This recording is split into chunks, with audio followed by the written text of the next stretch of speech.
நடிகர் Vijay. Okay.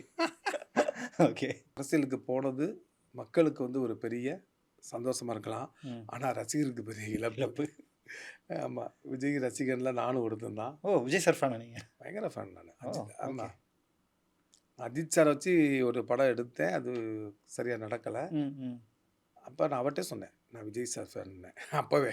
Okay. ரொம்ப super sir, அரசியல் மிகப்பெரிய ஒரு இடத்தை அடைகிறதுக்கு வாழ்த்துக்கள் சார். விஜய் சாருடைய ரசிகர்ன்றீங்க. இப்ப தியேட்டர்ல ஆமா. படம்லாம் பார்த்துருப்பீங்களா? அனுபவம் இருக்கா? என்ன நீங்கள் வேற, அவ்வளவு படங்கள் எத்தனை. நான்லாம் வந்து இந்த படம் இருக்குல்ல, நம்ம கில்லி படம் ஆமா. ஒரு 100 120 தடவை. ஓ! அப்போலாம் உதயம் தேட்டர், இப்போ தான் உதயம் தேட்டர் ம், இல்லை. ம். சர்ன்னு ஒரு ஸ்கூட்டி எடுத்து போய் நிப்பாட்டி உள்ளே போயிடும். அதை வந்து படம் பார்க்கறதுக்குன்னு பிளான் பண்ணி கிளம்பிலாம் கிடையாது.